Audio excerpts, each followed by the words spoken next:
Acts chapter 23. And looking intently at the council, Paul said, Brothers, I have lived my life before God in all good conscience up to this day. And the high priest Ananias commanded those who stood by him to strike him on the mouth. Then Paul said to him, God is going to strike you, you whitewashed wall. Are you sitting to judge me according to the law? And yet, contrary to the law, you order me to be struck? Those who stood by said, Would you revile God's high priest? And Paul said, I did not know, brothers, that he was the high priest, for it is written, You shall not speak evil of a ruler of your people. Now, when Paul perceived that one part were Sadducees and the other Pharisees, he cried out in the council, Brothers, I am a Pharisee, a son of Pharisees. It is with respect to the hope and the resurrection of the dead that I am on trial. And when he had said this, a dissension arose between the Pharisees and the Sadducees, and the assembly was divided. For the Sadducees say that there is no resurrection, nor angel, nor spirit, but the Pharisees acknowledge them all. Then a great clamor arose, and some of the scribes of the Pharisees' party stood up and contended sharply. We find nothing wrong in this man. What if a spirit or an angel spoke to him? And when the dissension became violent, the tribune, afraid that Paul would be torn to pieces by them, commanded the soldiers to go down and take him away from among them by force and bring him into the barracks. The following night the Lord stood by him and said, Take courage, for as you have testified to the facts about me in Jerusalem, so you must testify also in Rome. When it was day, the Jews made a plot and bound themselves by an oath neither to eat nor drink till they had killed Paul. There were more than 40 who made this conspiracy. They went to the chief priests and elders and said, We have strictly bound ourselves by an oath to taste no food till we have killed Paul. Now therefore you, along with the council, give notice to the tribune to bring him down to you, as though you were going to determine his case more exactly, and we are ready to kill him before he comes near. Now the son of Paul's sister heard of their ambush, so he went and entered the barracks and told Paul. Paul called one of the centurions and said, Take this young man to the tribune, for he has something to tell him. So he took him and brought him to the tribune and said, Paul, the prisoner, called me and asked me to bring this young man to you, as he has something to say to you. The tribune took him by the hand and going aside asked him privately, What is it that you have to tell me?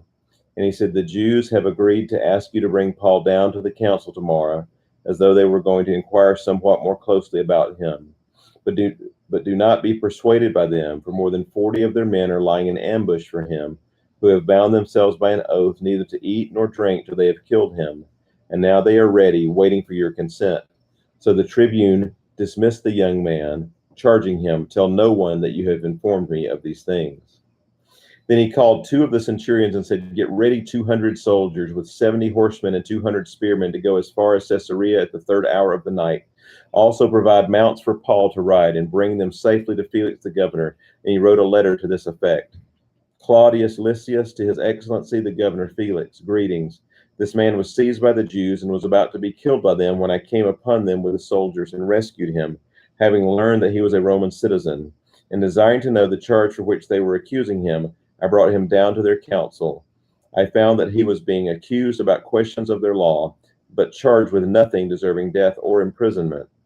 And when it was disclosed to me that there would be a plot against the man, I sent him to you at once, ordering his accusers also to state before you what they have against him. So the soldiers, according to their instructions, took Paul and brought him by night to Antipatris. And on the next day they returned to the barracks, letting the horsemen go on with him. When they had come to Caesarea and delivered the letter to the governor, they presented Paul also before him. On reading the letter, he asked what province he was from, and when he learned that he was from Cilicia, he said, I will give you a hearing when your accusers arrive. And he commanded him to be guarded in Herod's praetorium. Chapter 24. And after 5 days, the high priest Ananias came down with some elders and a spokesman, one Tertullus.